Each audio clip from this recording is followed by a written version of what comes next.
Mayday, Mayday, this is AI171. We have lost 2 engines. Please assist in landing in Ahmedabad. The shrill scream from the cockpit echoed through the static of the radio waves. No one expected that. Just 8 minutes after leaving runway 09 of Mumbai International Airport, the Boeing 787-8 Dreamliner, the modern symbol of the Indian aviation industry, would become a black shadow rushing towards the ground, crashing into an unfinished skyscraper in the north of the city and exploding. Flames spurted out like a dragon's tongue. Smoke billowed into the blue sky. The explosion spread dozens of kilometers away. 9 minutes after takeoff. Everything happened so fast. The plane reached an altitude of about 190 meters, a speed of 392 km before it could reach the top, before it could reach peace, when both engines suddenly lost thrust. There was no loud bang, no bright signal, just an eerie, haunting silence. Inside the cockpit, Captain Sumit Sabharwal, who had logged more than 8,200 hours, flying tens of thousands of nautical miles, realized something was wrong in an instant. The screen flashed a bright red warning. Fuel control valve error. He shouted, "Engine restart protocol, now!" The first officer immediately operated, but the system did not respond. The fuel switches were in the neutral position, a no-go zone for any flight. The unthinkable happened. Both engines lost fuel just seconds after takeoff. The warnings continued to sound. Each sound rang out in the ears. Death knells. In the passenger compartment, the silence was torn by screams, prayers, and desperate calls to each other. The plane no longer had thrust. It did not fall freely, but slid down into space as if pulled down by an invisible hand. Within 45 fateful seconds, AI171 crashed into a college dormitory just a few kilometers from the airport. The collision created a fireball, engulfing everything in smoke and ash. On June 12, 2025, Air India flight AI171 crashed just 9 minutes after taking off from Ahmedabad. 242 people. Only 1 survived. The plane was modern. The crew was experienced, but disaster still struck without warning. We do not tell this story to spread fear. We tell this story to remind, behind every flight are hundreds of fates, and before every takeoff, there is always a word of caution. No flight is completely safe if there is subjectivity, whether it is the passengers, pilots, engineers, or airlines. And when you board a flight, please wear your seatbelt, pay attention to the safety instructions, and don't forget, every safe landing is a gift, and every takeoff is a commitment to yourself, to each other, to life. Let's join the silent black box to decode the cause of the AI171 plane disaster. In the world of commercial aviation, if the Airbus A350 is a symbol of elegance, the Boeing 787-8 Dreamliner is the embodiment of modern technology and durability. Developed by Boeing to replace the old 767 line, the Dreamliner carries the ambition to take people flying farther, lighter, more economically, and safer. With a length of nearly 57 meters, a wingspan of more than 60 meters, and a maximum takeoff weight of about 227 tons, the 707-8 can carry more than 240 passengers in a 2-class configuration, flying continuously for over 13,000 km. A mid-range aircraft, but with global power. That power comes from 2 giant jet engines, Rolls-Royce Trent 1000 or General Electric GNX. These are new generation engines, reducing fuel consumption by up to 20% compared to the previous generation, while significantly reducing noise, providing a quieter and more pleasant flying experience for passengers. But what makes the Dreamliner so classy is not just speed or comfort, it lies in the cockpit. The 787-8 cockpit is equipped with a modern fly-by-wire electronic system where electronic signals completely replace traditional mechanics. All pilot actions, from altitude, speed, and direction, are handled by a central computer that can automatically adjust in emergency situations. The HUD, head-up display, screen right in front of the pilot displays important information without having to look down at the dashboard. The pilot can monitor speed, altitude, wind direction, and especially fuel status, all in sight. The fuel system on the Boeing 787-8 is divided into many compartments with pressure, temperature, fuel level sensors, and safety switches that automatically cut off if a leak is detected. Before each flight, ground engineers will conduct parallel checks, measure the actual fuel quantity, compare it with the automatic fuel management system, check the shut-off valves and manual switches to ensure everything is in the correct safe position. All switches in the cockpit, especially the main fuel shut-off switches, are mechanically locked or protected against accidental operation. These switches are typically located higher up, away from normal operating areas, and are thoroughly checked during the before start checklist, before takeoff checklist, and after takeoff checklist. Regarding aviation security, before passengers set foot on the Dreamliner, the aircraft must pass dozens of inspection steps from the ground control system, internal security, baggage compartment screening, cargo compartment sealing inspection, and checking for signs of illegal interference. Each Dreamliner has an intrusion warning system, electronic cockpit locks, and continuous communication with the Air Traffic Control Center. On June 12, 2025, Sardar Vallabhai Patel International Airport in Ahmedabad, India, was immersed in the scorching early summer sun. The temperature on the runway was recorded at about 39 degrees Celsius. The sky was clear, and visibility was over 10 kilometers, an ideal weather condition for a long journey across the continent. Flight AI171 of the national airline Air India is preparing to take the route Ahmedabad, India, London Heathrow, UK, with an expected flight time of nearly 9 hours, flying over the airspace of Pakistan, Iran, Turkey, Central Europe, and landing in London on the same evening local time. The aircraft performing the flight is a Boeing 787-8 Dreamliner, registration number VT and which had just undergone a sea-level periodic maintenance 3 weeks ago and had made 4 short domestic flights during the week. All technical parameters at the time of taxiing were in good operating condition. Engine temperature, cabin pressure system, fuel level, air conditioning system, weather radar, communication equipment, and positioning system all met operating standards. The 2 Rolls-Royce Trent 1000 engines operated stably during the initial startup tests. According to the passenger manifest, there were a total of 242 people on board the flight, including 230 passengers and 12 crew members.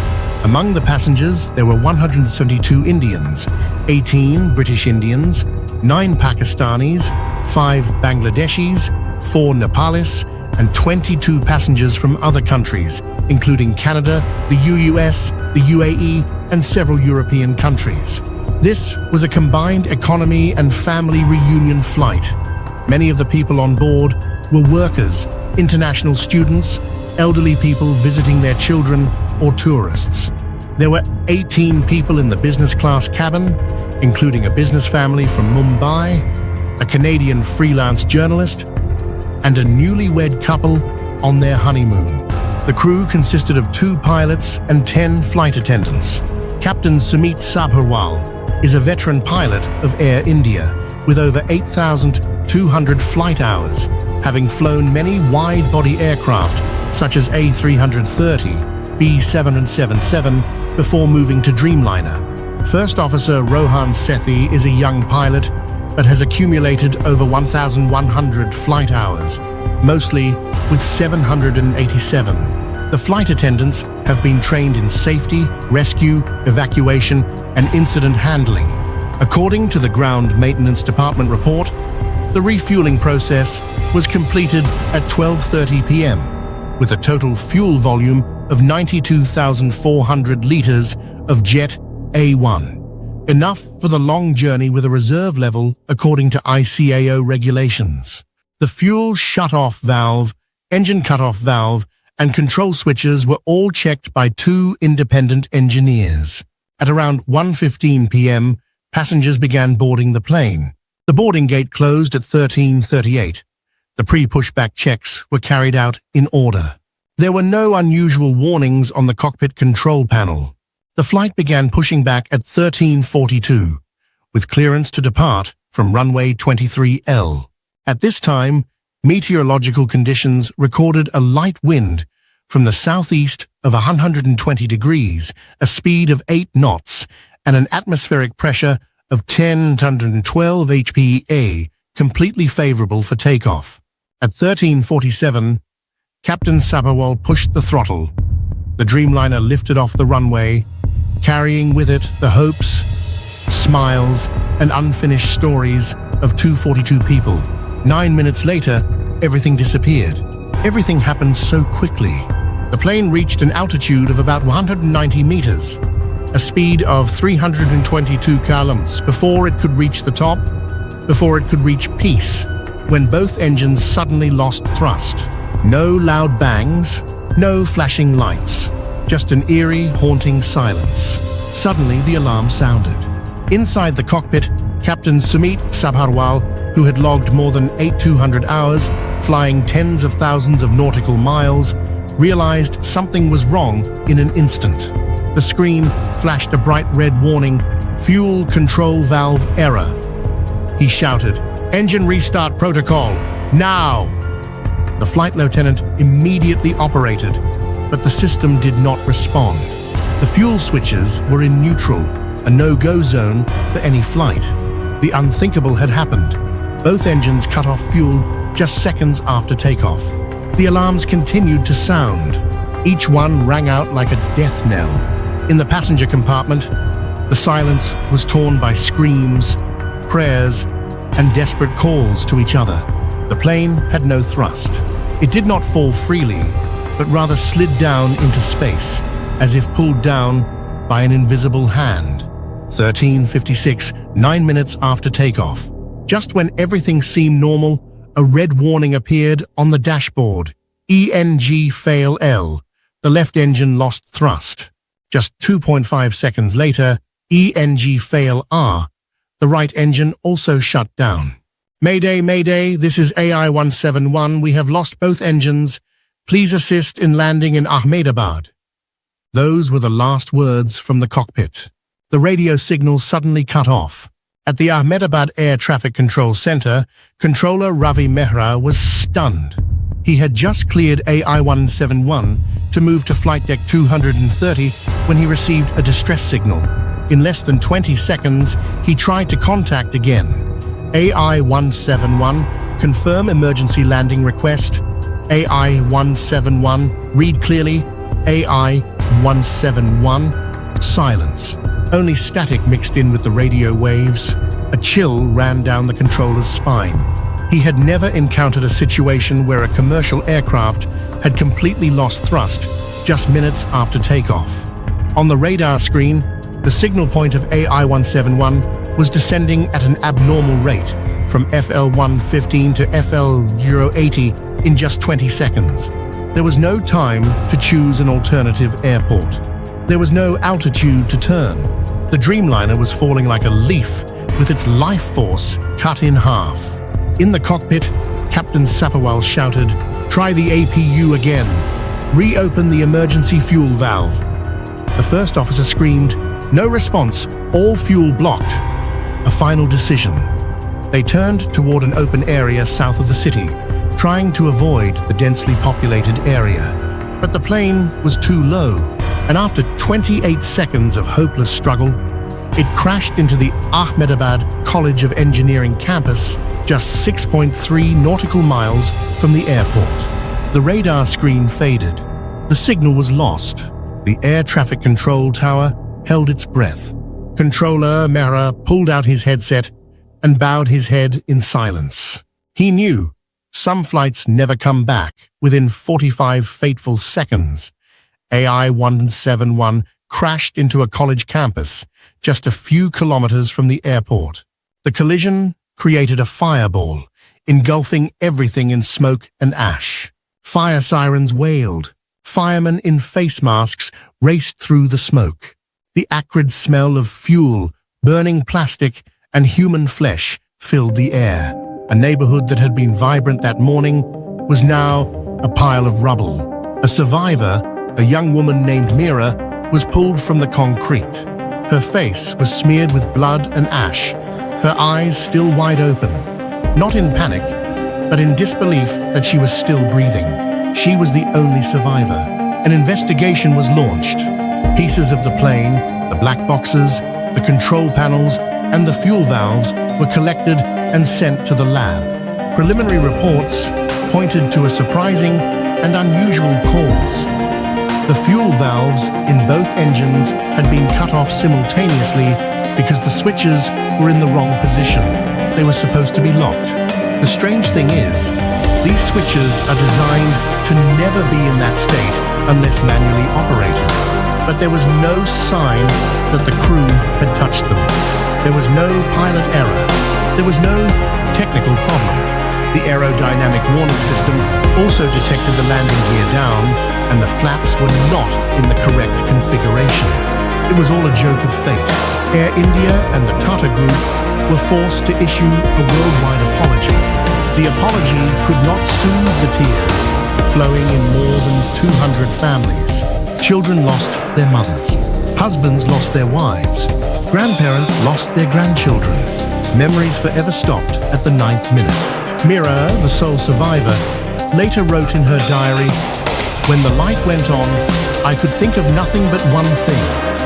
I had not yet told my mother that I loved her." The tragic air crash of Flight AI171 quickly attracted the attention of the whole world. India's Air Accidents Investigation Bureau, AAIB, swung into action just hours after the disaster, launching a large-scale investigation with the help of Boeing, Rolls-Royce, and experts from several countries. According to the preliminary report released after 72 hours, the direct cause of the loss of thrust was determined to be the two fuel control switches in the cockpit being flipped from run to cut off, leading to the simultaneous cutting of fuel to both engines just seconds after takeoff. The problem is, the simultaneous flipping of those two switches is not something that can easily happen by accident. The switches are designed with a mechanical lock to prevent accidental operation and are located in a higher position, avoiding accidental operations. Therefore, the possibility of the pilot intentionally mishandling or making a mistake is strongly opposed by the pilot community and the Indian Pilots Association. They emphasize that both the captain and the first officer have good flying records, no history of procedural violations, and are fully trained on the 787 model. The investigation, therefore, gradually leans towards the possibility of a technical failure, especially related to the Central Control Circuit System, EEC, Electronic Engine Control. Some experts have suggested that a chip fault or electromagnetic interference could have caused the control signal to be distorted, causing the system to mistakenly think that the engine needed to cut fuel. There is also the possibility that the problem originated from the aerodynamic system, as radar reports showed signs of instability during the acceleration phase. The landing gear was not fully retracted, and the flaps were not adjusted uniformly, which could have changed the airflow and affected the airflow into the engine. The hypotheses being processed simultaneously are chip fault in the fuel control system, The impact of electromagnetic interference in the cockpit. The fuel pressure sensor sent an incorrect signal. A software fault during the periodic update phase. A system configuration problem before takeoff that was not detected by the naked eye.